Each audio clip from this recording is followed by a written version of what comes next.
예, 많은 국가들이 네. 가상 통화를 하는 이유 중에 하나가 미국 달러의 가치를 떨어뜨리기 위해서 하잖아요. 그렇게 갈 가능성이 더 크지 않을까라는 생각을 해봅니다. 아, 저는 그거는 전혀 생각해 보지 못했는데 제가 뭐 똑똑해서 그런 게 아니라요.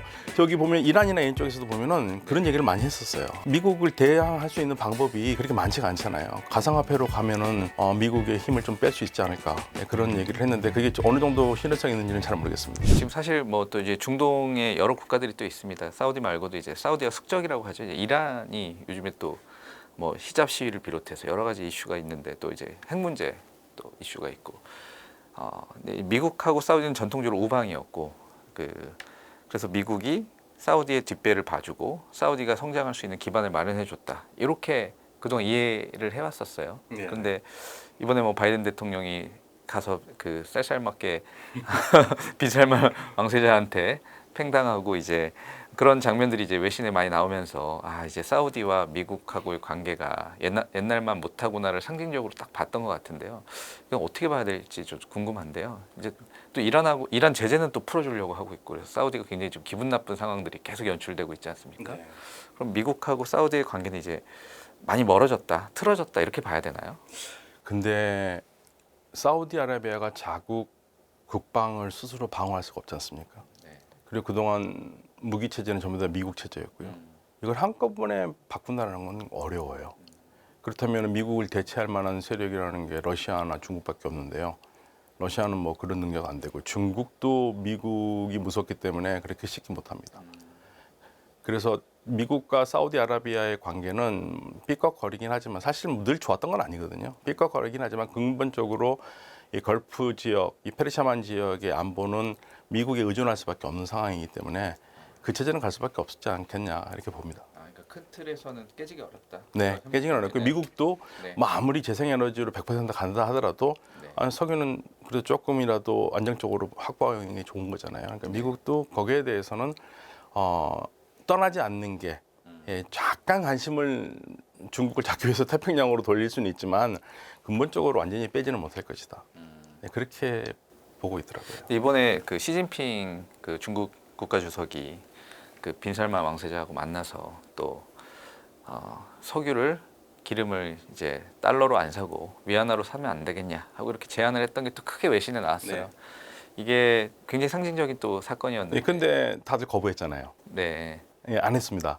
근데 뭐 지금은 안 했지만 뭐 이제 간보는 수준이고 이제 점점 이제 협력 관계가 이어진다면 실제로 가능성도 있지 않냐 이렇게 볼 수도 있지 않을까요? 그런데 제가 건설 담당자 하시는 분들에게 한번 들었는데요. 네. 아마 사우디가 위안화를 써서 결제를 한다면 결국은 내연공사에 들어온 한 30만 명을 중국이 필요하니까 중국 사람 들어올 거고 그거를 그런 식으로 인건비나 이런 걸 해결하지 않겠느냐. 그럴 가능성도 있겠네요, 진짜. 네. 근데 그걸 다른 나라가 따라올 건가는 자신은 없습니다. 근데 전통적으로 아무리 중국이 힘이 세다고 하더라도 경제적으로는 뭐 앞설 수 있지만 아직까지 미국과 소위 말해서 맞짱을 뜰 정도는 못하지 않습니까? 네.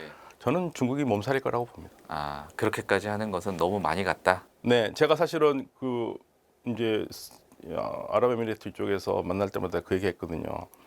그 상선 들어온 다음에 군함 들어오는데 네. 중국하고 그렇게 해서 괜찮겠냐? 그랬더니 자기네들은 군함 들어오는 거 생각 안 하고 일단 우리는 돈이 되면 다 한다 이거예요. 그러니까 이쪽에서 원하는 거는 중국은 돈이 있기 때문에 사업거리이기 때문에 협력을 하려고 그러는 거고 그것까지는 생각 안 하더라고요. 예. 근데 나라마다 좀 다르긴 하겠지만 특히 사우디는 미국을 배제하고는 어렵죠. 그럴 수 있을 것 같기도 합니다. 근데 뭐 이제 사우디가 지금까지 그 원유를 달러화로만 결제할 수 있게 한 것은 사실 그 또 미국이 기축 통화로서 네. 달러화가 그 지금까지 유지되는 큰 힘이었는데 위안화가 만약에 뭐 혹시라도 그렇게 결제 통화로 된다면 달러화의 위상이 굉장히 낮아질 때고 이건 전 세계 질서가 무너지는 거니까요. 근데 그게 혹시 그 가상 통화로 전환되지 않을까요? 가끔 그런 생각 해보는데. 교수님 그렇게까지 예, 보시는군요. 많은 국가들이 네. 가상 통화를 하는 이유 중에 하나가 미국 달러의 가치를 떨어뜨리기 위해서 하잖아요. 그렇게 갈 가능성이 더 크지 않을까라는 생각을 해봅니다. 저는 그거는 전혀 생각해 보지 못했는데 많은 네. 게 네. 제가 뭐 똑똑해서 그런 게 아니라요. 네. 저기 보면 이란이나 이런 쪽에서도 보면은 그런 얘기를 많이 했었어요. 미국의 미국을 대항할 수 있는 방법이 그렇게 많지가 않잖아요. 그렇다면은 이 가상통화로, 가상화폐로 가면은 미국의 힘을 좀 뺄 수 있지 않을까. 예, 그런 얘기를 했는데 그게 어느 정도 실효성이 있는지는 잘 모르겠습니다. 만약에 그렇게 된다면 뭐 비트코인이나 가상화폐 가격이 완전 치솟겠네요. 또 아까 제가 그 여쭈려다 못 여쭤봤던 것 중에 하나가 그 이제 빈살만 왕세자가 한국에 와서 뭐 이제 우리 신문에서는 40조 선물 보따리를 풀고 갔다 이렇게 표현이 많이 됐던데 MOU를 많이 체결했어요. 근데 사실 다 MOU 수준이고 실제로 본계약을 체결하려면 이제 앞으로도 많은 숙제가 남아 있을 것 같긴 한데요. 교수님도 아마 보셨을 것 같은데 그 MOU 내용들 중에 혹시 뭐 좀 주목해서 보신 거 있습니까? 아니요. 사실 MOU는 별로 관심 안 둡니다. 왜냐면 우리가 박근혜 대통령이 이란 갔었을 때 얼마나 많이 했습니까? 네. 46개인가 뭐 60 몇 개를 했죠. 네. 하나도 된 거 하나도 없습니다. 그러니까 MOU는 말 그대로 MOU거든요. 그러니까 저희도 이제 외국 대학이나 연구소하고 MOU를 맺자고 그래요. 근데 처음에는 열심히 맺죠. 왜냐면 그 뭐 연구재단이나 이런 데 좀 잘 보여주려고 야 우리가 이렇게 활동 많이 했다. 근데 1년 2년 지나면 한 게 아무것도 없어요. 그러니까 서로 그걸 알아요. 그래서 요즘은 어떻게 하냐면 실질적으로 할 거 아니면 안 합니다. MOU. 그러니까 결국 보여주기 위한 언론용이거든요. 저는 이번 거는 별 큰 의미가 없다고 보고요. 실질적으로 이제 우리 기업이 들어가 가지고 협상을 하고 뭔가를 따내야 되는데 이제 가장 우리 기업이 어려운 거는 소위 말해서 사우디화라는 거죠. 사우디화가 뭐죠? 그러니까 우리 기업이 들어가서 공장을 짓는다. 그러면 그래 당신 잘 지어보소. 우리가 여러 가지 뭐 그 제약 조건들 다 해결해 주겠다. 이렇게까지 나오면 좋은데 네. 그런데 당신들 알지? 우리나라에 들어오면 사우디 사람 몇 명 써야 되는 거. 예, 그걸 50%까지 올리겠다는 거예요. 50%까지. 그런데 좋아요. 아 그래요. 내가 공장 들어가는데 사우디 그쪽 인력이 아주 훌륭하니까 아유 그럼 뭐 당연히 써야죠. 그러면 얼마나 좋습니까? 근데 그게 아니란 얘기입니다. 그러게요. 저희도 잘 못 들어본 것 같아요. 네. 사실 그러니까, 사우디- 예. 그러니까 한국경제신문이 사우디에 지분을 내는데 네. 우리 사우디 사람을 쓰라고 그래요. 네. 10명 쓰라고 그래요. 10명 정도 근데 이 사람들이 훈련이 잘 된 사람이고 뭐 하니까 좋은데 그래 딱 들어가서 10명 쓰라고 보니까 뭐 신문에 신자도 모르는 사람들인데 그럼 어떡합니까? 돈을 벌 수 있을 것 같으니까 신문사에 열려야 되고 그럼 이 사람들 10명을 뭐 고용을 하는데 다 네. 경비 처리해 버려야 되는 거죠. 네. 그러니까 그게 가장 우리가 중동 사우디뿐만 아니라 중동에 들어가는 기업들이 가장 가지고 있는 큰 고민이에요. 모든 나라들이 까따르는 까따르화, 사우디는 사우디화 이걸 하면서 고용률을 높이려고 그러는 겁니다. 그쪽도 나름 전략이 있는 거군요. 네, 그러니까 고용률이 높아지죠. 네. 표면상으로 높아져요. 네. 언임플로이먼트 레이트가 떨어지죠. 그런데 실질적으로 가서 보면 그 사람들이 하는 게 있느냐 없는 거죠. 그러니까 기업들로서는 울며 겨자 먹기로 하는데 네. 너무 비용 처리가 많이 되니까. 그 이번에 현대자동차가 사우디에 그 자동차 조립 공장을 짓겠다고 최근에 발표를 했더라고요. 근데 그 내용이 아주 자세히 공개된 건 아니어서 잘은 모르겠는데 그 저는 인상 깊었던 게 그 발표가 현대차에서 한 게 아니라 사우디에서 했더라고요. 네. 그것도 트위터에다 올렸는데 네. 그래서 그런 현대차에서는 뭐 물론 여러 가지 이유가 있어서 밝히지 않았을 수 있긴 한데 그런 것들이 한국 기업들이 중동에 가서 공장을 짓고 이런 거는 제가 많이 못 봤던 것 같아요. 그렇죠. 뉴스로서. 예, 이게 바로 그 사우디가 원하는 게 바로 이런 스타일입니다. 와서 좀 짓고 고용을 해라. 네. 그러면 이제 우리 기업들도 훈련을 시키겠죠. 근데 이제 문제는 뭐냐면요. 베트남이나 이렇게 우리처럼 우리보다 소득 수준이 낮은 나라들에서는 우리가 옛날에 그랬던 것처럼 외국 기업이 들어와서 훈련시키면 이렇게 배우고 이렇게 하면서 발전하는 게 있잖아요. 임금도 싸지 않습니까? 노하우도 발전하고 또 사람들도 또 더 높은 수준의 그렇죠. 그 뭔가를 더 산업을 배우려고 배울 그러고 수 있고. 하는데.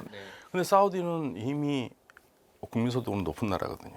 그렇죠. 잘 산 나라죠. 네. 그런데 네. 그 사람들이 공장에서 그런 일을 할 수 있을까라는 회의감이 있는 거죠. 예, 그게 어려워요. 근데 젊은 사람 비중이 높고 네. 그분들이 이제 발전에 대한 의지가 충만하다면 가능성도 있을 것 같은데 네. 교수님 보시기는 어떠세요? 그러니까 요즘 젊은 사람들이 변하고 있는 건 맞아요. 그 전에는 사우디 사람들이 하리라고 생각하지 않았던 직업들을 갖기 시작하거든요. 그런 거 보면은 뭔가 이제 궁하기 때문에 궁죽통이라고 해서 하는 건 맞는데 그냥 근본적으로 가지고 있는 그런 문제들을 가지고 있어요. 그러니까 인력들이 좋고 의지가 충만하고 현대라는 좋은 기업에서 나도 성공하고 기업도 성공하고 나도 성공하겠다 그런 마음만 가질 수 있는 사람들이라면 제일 좋은 거죠. 예, 이제 그건 이제 현대가 어떻게 그거를 잘 이겨 나갈 것인가. 근데 현대도 어차피 사우디 시장은 하긴 해야 되니까 하려면 지금 해야 되는 게 맞고요. 예, 근데 이제 앞으로 다가올 어려움들을 잘 겪어내리라고. 저는 그래서 사실은 그렇습니다.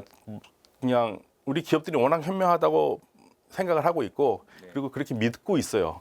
예, 우리 기업이 들어가서 성공을 할 거라고 믿고 있기 때문에 만약에 사우디에다가 공장을 짓기로 했으면 분명히 손해 안 본다는 확신이 있기 때문에 할 것이다라고 보고 그러면 이제 기업이 결정했으면 이제 정부는 밀어줘야죠.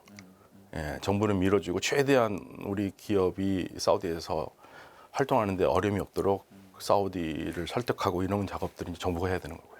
근데 한국 기업들이 이제 사우디도 그렇지만 뭐 중동 국가로 이렇게 진출을 해서 단순히 과거에는 이제 물건을 팔거나 뭐 아니면 공사를 지어주고 그 수주받는 위주였다가 이제는 아예 공장을 거기다 아예 네. 직접 짓고 그렇게 하길 원하고요. 또 네. 그 나라들이 그렇게 하는 것이 한국 기업들한테도 기회가 될 수도 있지만 또 위험 요인이 되기도 할 텐데 교수님 보시기에는 뭐 당연히 기회와 위기가 공존하겠지만 어느 쪽이 좀 더 크다고 보십니까? 저는 이제 그게 항상 우리에게는 딜레마인데요. 우리는 기술이 참 좋은 나라는 맞는데 우리 국가 브랜드가 일본이나 독일이나 이런 데보다 떨어집니다. 네.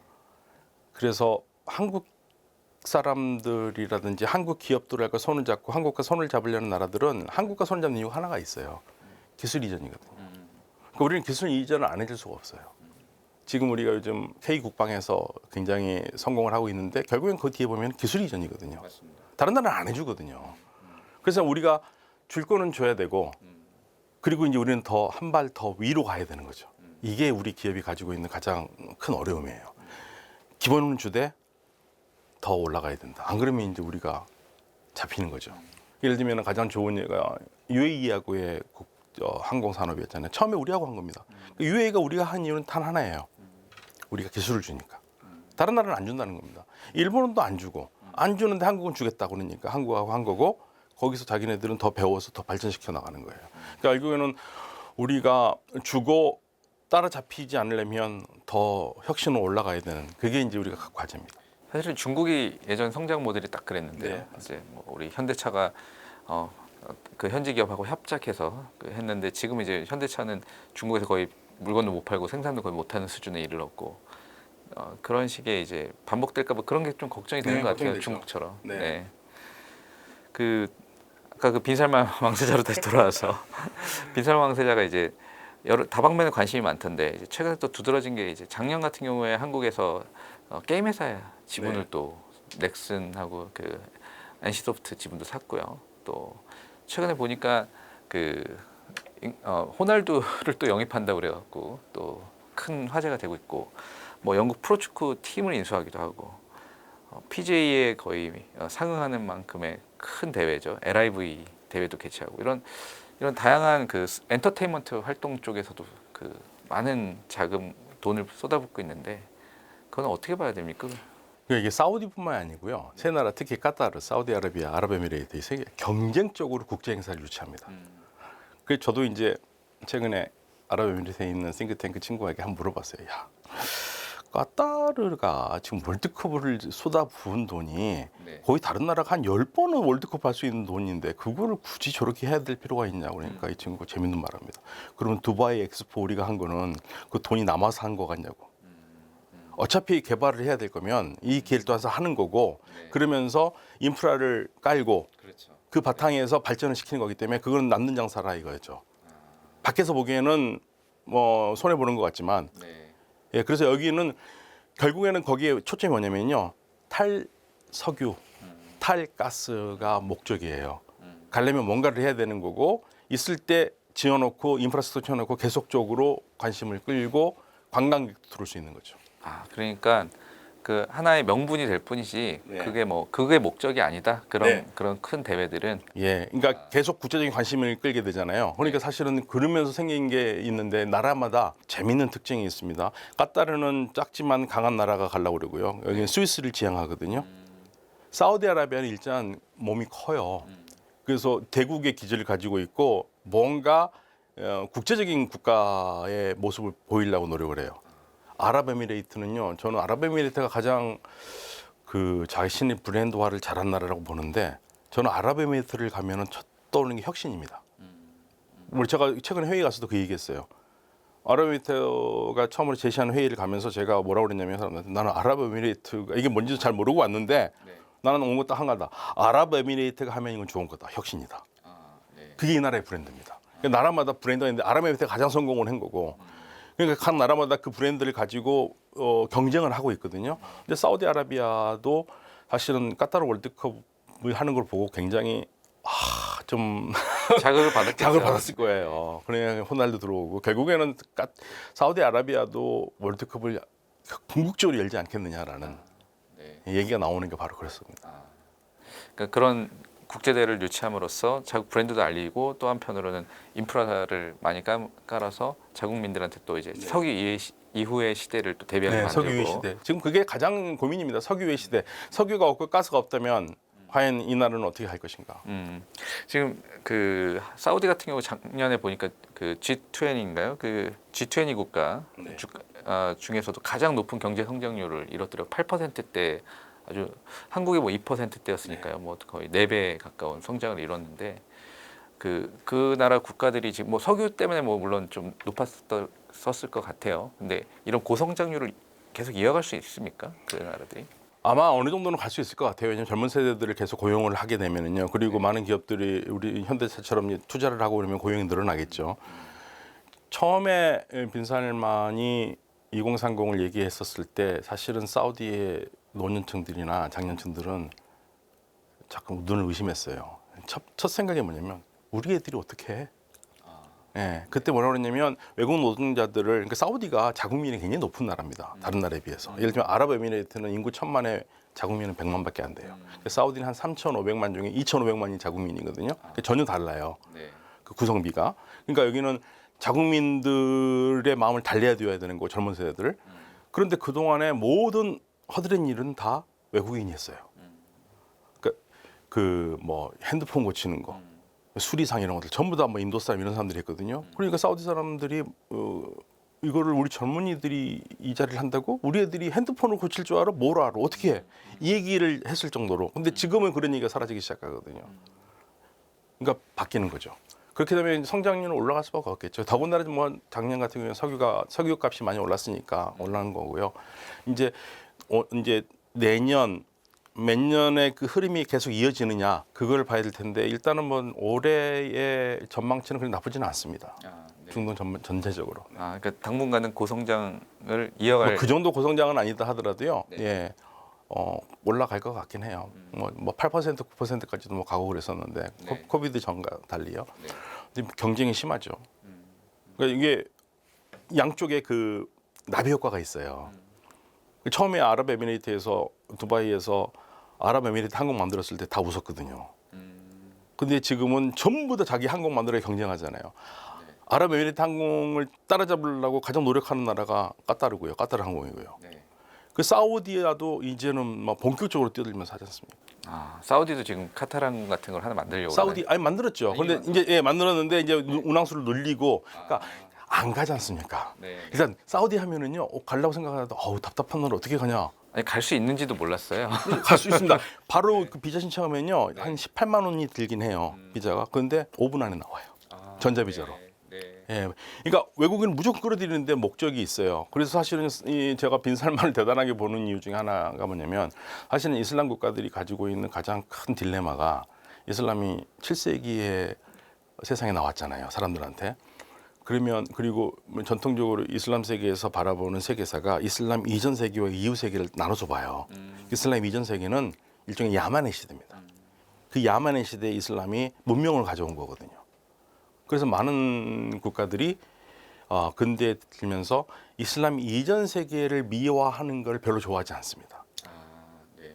그게 특히 그 나라에 있는 이슬람주의자들의 가장 그 이슬람주의자들이 그 국가의 지도자를 싫어하는 이유 중에 하나예요. 그러니까 이집트 같은 경우에는 우리가 뭐 딱 이집트 하면은 고대 파라오 얘기하잖아요. 그거를 내세우는 걸 너무 싫어하죠. 오히려 자기들이 찬란한 역사였는데 네. 그걸 내세우는 이슬람 순간 이전 이슬람이 인류를 네. 구원했다. 혹은 네. 국민들을 위해서 이렇게 훌륭한 일을 했다. 이런 게 거부되는 그렇죠. 느낌이니까. 이슬람주의자들 같은 경우에는 막강한 힘을 가지고 있으니까요. 네. 이라크는 고대 메소포타미아 했고요. 네. 이란은 고대 페르시아를 했거든요. 네. 어떤 현상이 일어났습니까? 이란 지금이요 고대 페르시아 문명이 그렇게 훌륭하고 관광지가 많은데 그걸 개발을 잘 못해요. 정부가. 왜냐하면 과거를 미화하는 걸 그렇게 좋아하지 않습니다. 사우디아라비아 마찬가지입니다. 사우디아라비아는 32년에 성립이 된 다음부터 고고학 발굴을 금지했어요. 고고학 발굴 자체를 네. 금지했어요? 네. 아, 그런데 네. 빈살만이 그걸 허용한 겁니다. 아, 그러면서 사우디아라비아의 땅에 있는 건 다 우리의 역사다. 그게 시대가 어떤 거나 하네. 빈살만은 근데 왜 그랬어요? 관광이죠. 아, 그러니까 그런 뭐랄까 원리주의자들이 얘기하는 것에서 좀 벗어나서 우리 좀 더 네. 경제를 발전시키고 이게 더 우선이다. 이렇게 그렇죠. 그러니까 빈살만은 빈살만은 정확하게 2030 하면서 그렇고 사우디를 갈 때 뭘 했냐면 그냥 경제 발전만 얘기한 게 아니에요. 극단주의자들을 뿌리 뽑겠다는 겁니다. 바로 아. 지금 당장. 네. 그러니까 이 극단주의자들 때문에 되는 게 없어요. 극단주의자들이나 이런 사람들 생각이 하니까 사실 사우디아라비아에서 여성들이 히잡을 이렇게 써야 된다는 게 법으로 없습니다. 근데 관습적으로 쓰는 거예요. 그 무섭잖아요. 사회적으로 매장당하니까. 예, 쓰는 건데 네. 그거를 딱 막아버린 게 뭐냐면 그 단속하던 경찰을 해체해버립니다. 아, 그러니까 여성들한테 그러면서 뭐라 그러냐면 정숙하게만 입으면은 되니까 굳이 뭐 이거 쓰지 말아라 이거죠. 아, 예. 그리고 고고학을 발굴을 하잖아요.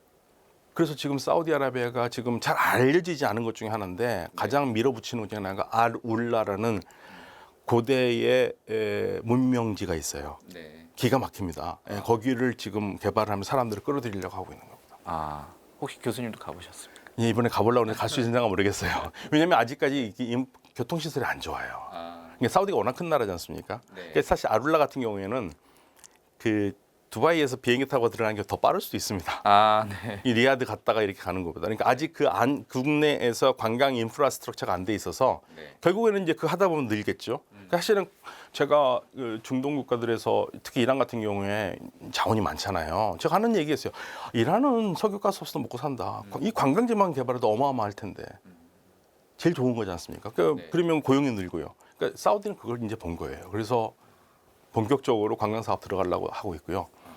그거를 홍보하고 있고 그래서 네. 관광이 굉장히 중요한 인프라스트럭처입니다. 아, 새로운 산업 중에서. 그러니까 앞으로 관광 사업을 관광객들을 많이 유치하기 위해 항공사도 늘리고 네. 확장시키고 우리도 지금 월수금 직항편 생겼잖아요. 아, 네. 사우디에서 리야드까지. 몰랐습니다. 네, 우리는 네. 그동안에는 사실 좀 아직 불편하더라고요. 네. 월수금밖에 없으니까. 그래서 지금까지 뭐 두바이 거쳐서 들어가는데요. 이제 앞으로는 그게 좀 더 활성화되면은 한국 관광이 많이 가면 이제 직항이 열리겠죠.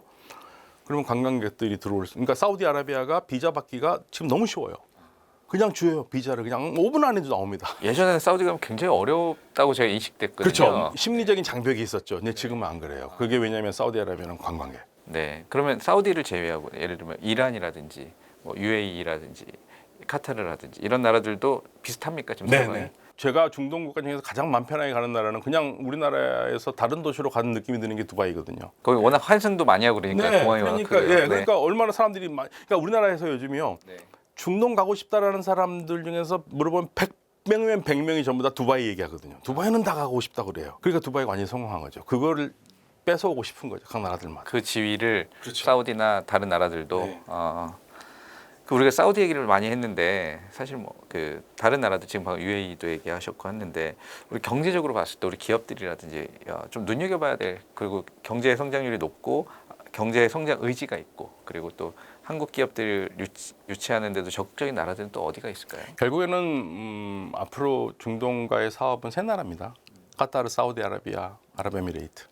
예, 세 나라를 축으로 이루어질 수밖에 없고요. 현재가 다른 나라들도 아직까지 거길 따라오지는 못해요. 쿠웨이트도 잠재력이 굉장히 많은 나라고 돈도 많은 나라인데 역시 아직까지 따라오지를 못하고요. 오만도 그렇고 이 세 나라를 중심으로밖에 이루어질 수밖에 없는 상황입니다. 우리에게 가장 근데 외교적으로 가장 친한 나라는 아랍에미레이트입니다. 그러니까 아랍에미레이트하고 사업을 많이 하려고 노력을 하고 있죠. 네. 사실 아랍에미레이트 같은 경우는 이제 두바이 때문에 워낙 알려졌고 그리고 이미 뭐 많은 그 사막의 도시들이 사진으로도 저희도 많이 봤는데 가보지 못했지만요. 그런 게 이제 현실화 되니까 정말 놀라운 것 같긴 한데요. 거기 지금 계속 지금 개발하고 발전하고 있어서 한국 사람들도 혹은 한국 기업들도 많이 가고 있는 그럼요. 거죠. 네. 우리가 지금 모든 거의 기업들의 중동 헤드쿼터가 두바이에 있습니다. 네. 예, 근데 이제 사우디가 그걸 탐냅니다. 그 지위를. 네, 그래서 한국 기업들이나 외국 기업들한테 만약에 사우디에서 사업하려면 너네 헤드쿼터를 옮겨야 된다 우리한테. 예, 그래야지 혜택을 주겠다 이렇게 나오거든요. 그 교수님 보시기에는 빈살만 왕세자가 그렇게 전도유망하고 혁신에 대한 의지가 있으면 우리 기업이나 한국이 좀 더 사우디하고 가깝게 지내도 좋겠네요. 어떻습니까? 예, 좋기는 한데요. 아직까지 지금 사우디의 변화 속도를 좀 보고 있는 거죠. 그러니까 두바이가 훨씬 심적으로 편하거든요, 아부다비가. 예, 편하니까요. 잘 갖춰져 있고. 그래서 사우디가 그 정도까지 가려면 더 시간이 많이 걸려야 될 겁니다. 그러니까 두바이가 싸우는 게 워낙 튼튼하기 때문에 그걸 한 번에 무너뜨리기는 어렵고요. 만약에 네온 프로젝트를 성공한다면 완전히 달라지는 판이 되겠죠. 네온 프로젝트가 말 그대로 완전 게임 체인저가 될 수가 있습니다. 네, 그 한다면은요. 근데 현재로서는 뭐 두바이를 대체하기는 어렵죠. 두바이, 아부다비. 네. 교수님하고 이렇게 말씀을 나눠보니까 사우디 그 빈살만 왕세자가 왜 네온 프로젝트를 그렇게 열심히 하려고 하는지 좀 이해가 되는 것 같습니다. 네, 그리고 본인의 정권 안정과도 밀접한 연관이 있습니다. 그러니까 사실은 우리나라에 왔었을 때 롯데 호텔을 통째로 빌렸고, 그리고 떠난 다음에도 그 뒷작업을 하느라고 상당히 오랜 시간이 걸렸잖아요. 그게 무슨 말이냐면은 정권의 안정도가 아직까지 취약할 수도 있다는 얘기입니다. 예, 그러니까 그 경호원들이 많잖아요. 네. 예.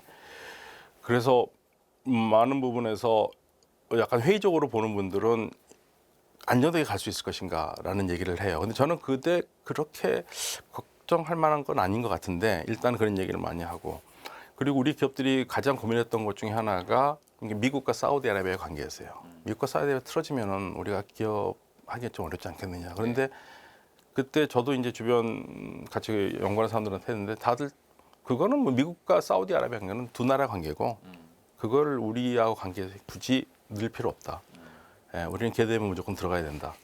그래서 지금이 아마 들어가면 들어간 때인데 사우디가 가지고 있는 여러 가지 발목을 잡는 장치들이 있으니까 그걸 면밀히 지켜봐야죠. 아까 말씀하셨던 그 사우디화에서 네, 예, 그것이 알겠습니다. 뭐 우리가 또 중국에서 또 아픈 기억이 또 한 번 있었어서 네, 기업들이 아마 현명하게 대처하지 않을까 싶습니다.